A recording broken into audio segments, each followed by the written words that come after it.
और बुलेटिन की शुरुआत बड़ी खबर के साथ करेंगे। चाईबासा से आपको बड़ी खबर बताते हैं, जहां सारंडा में नक्सलियों पर करारा वार और आज भी मारे गए हैं 2 और नक्सली। 2 दिन में अब तक 17 नक्सली ढेर किए गए। आज दोबारा मुठभेड़ शुरू हुआ था। आपको बता दें कि कल सुरक्षा बलों ने 15 नक्सली को मार गिराया था। 2 और नक्सली आज मार गिराए गए हैं।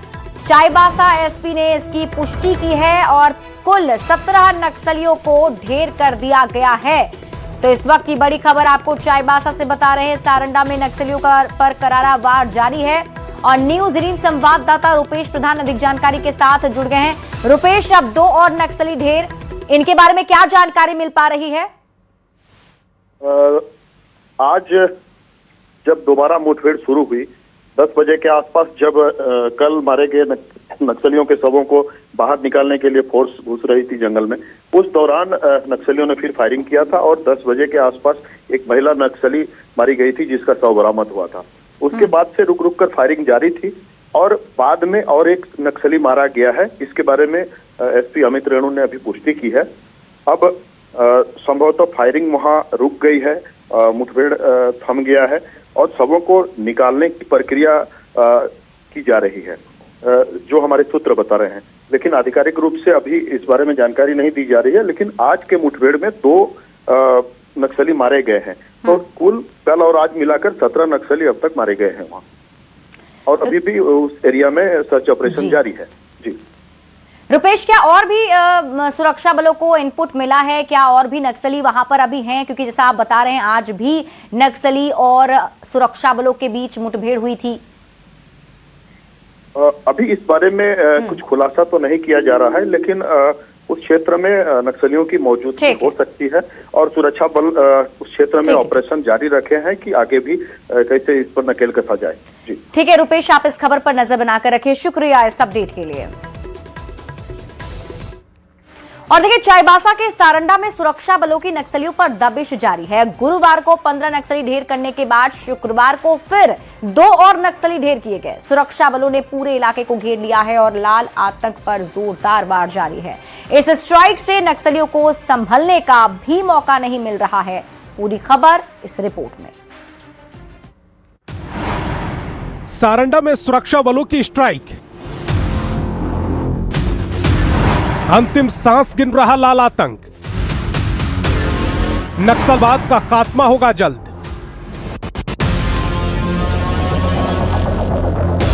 चाईबासा में सारंडा का घना जंगल,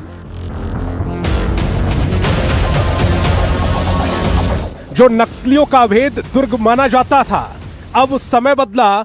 सुरक्षा बलों की रणनीति सफल हुई और अब न केवल सुरक्षा बलों के जवान नक्सलियों को उनके दुर्ग में घुसकर ढेर कर रहे हैं, बल्कि लाल आतंक से कराहते सारंडा को भी नक्सल मुक्त करने में जुटे हैं।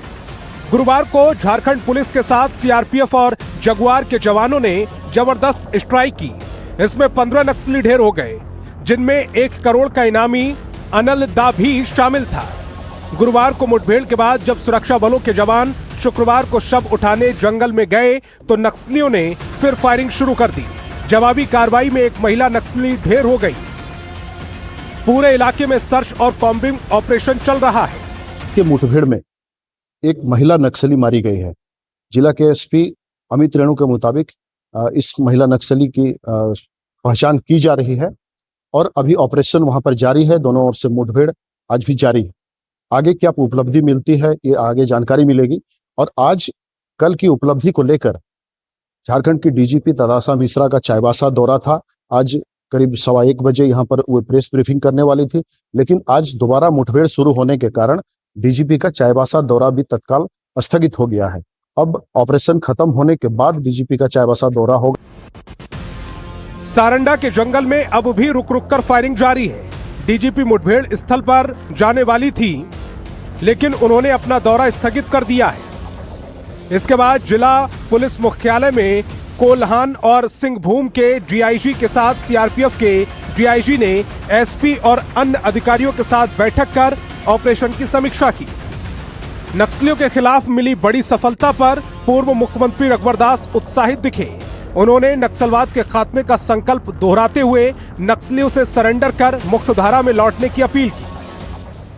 मैं सभी नक्सली भाइयों जो भटके हुए हैं उनसे अनुरोध करता हूं कि आप मुख्य धारा में आइए, अन्यथा केंद्र सरकार, राज्य सरकार मिलकर जो नक्सल मुक्त अभियान में आप सहयोग दें और अच्छी जिंदगी आप अपने परिवार के साथ जिए। मार्च 2026 तक झारखंड के साथ पूरे देश से नक्सलियों के खात्मे का लक्ष्य तय कर दिया गया है। सारंडा में सुरक्षा बलों की स्ट्राइक अंतिम सांस गिन रहे लाल आतंक पर एक करारा प्रहार मानी जा रही है और वो दिन दूर नहीं जब जल्द ही नक्सलवाद की काली छाया से झारखंड मुक्त हो जाएगा। न्यूज़ 18 के लिए चाईबासा से रूपेश प्रधान के साथ जमशेदपुर से आशीष तिवारी की रिपोर्ट।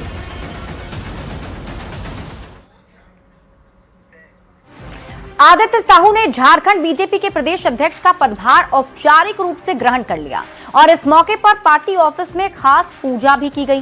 पार्टी के सभी नेता मौजूद रहे। आदित्य साहू ने सभी के साथ से बीजेपी और पीएम मोदी के विजन को आगे बढ़ाने की उम्मीद जताई है। पूरी खबर इस रिपोर्ट में देखिए। स्वाहा नमो भगवते वासुदेवाय नमः स्वाहा नमो भगवते वासुदेवाय नमः स्वाहा।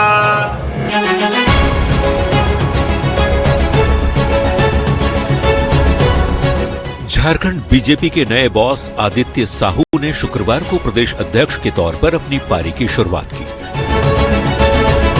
रांची में प्रदेश बीजेपी दफ्तर में खास कार्यक्रम रखा गया था। हर ओर गूंजते मंत्र, पूजा पाठ में जुटे आदित्य साहू और बाबूलाल मरांडी।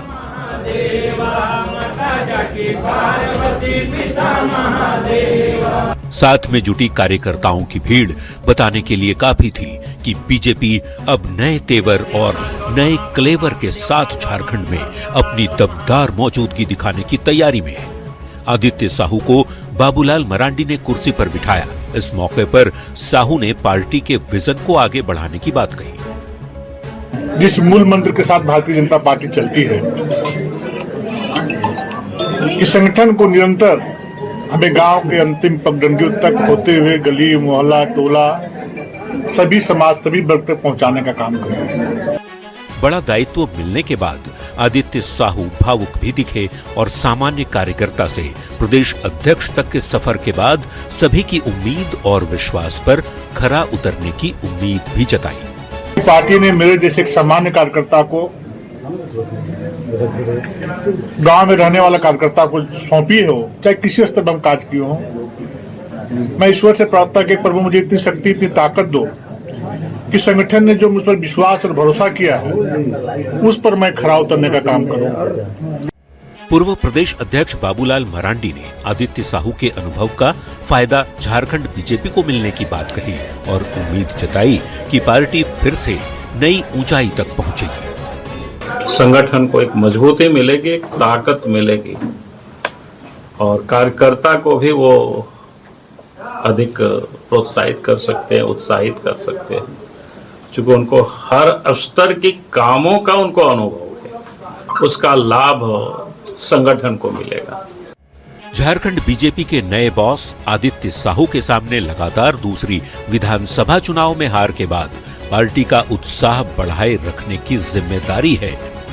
तो जल्द ही होने वाले निकाय चुनाव में भी कमल का पताका फहराने की रणनीति तैयार करनी है।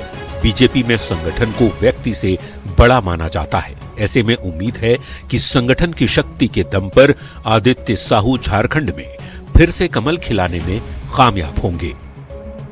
न्यूज़ 18 के लिए रांची से निरंजन सिंह की रिपोर्ट। झारखंड कांग्रेस में सब कुछ ठीक नहीं चल रहा है। कांग्रेस कोटे के 4 मंत्रियों की शिकायत दिल्ली आलाकमान के पास की जा रही है।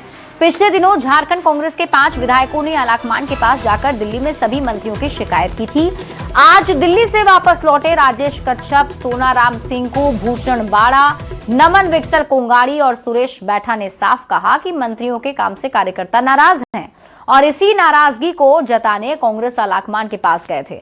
आलाकमान को पार्टी के हालात की जानकारी दी गई। नाराज विधायकों ने कहा कांग्रेस के पास कई विधायक हैं जो मंत्री बन सकते हैं और अगर जरूरत पड़ी तो मंत्रिमंडल में फेरबदल भी किया जा सकता है। होंगी तो अगर चीजें दुरुस्त अगर नहीं करेंगे सरकार में बैठे हुए लोग, तो हम तो अपने कोटे के मंत्री की बात करेंगे कि भैया अगर आप नहीं कर पा रहे हो तो 16 में से ऐसे थोड़ी है कि कोई बेहतर है।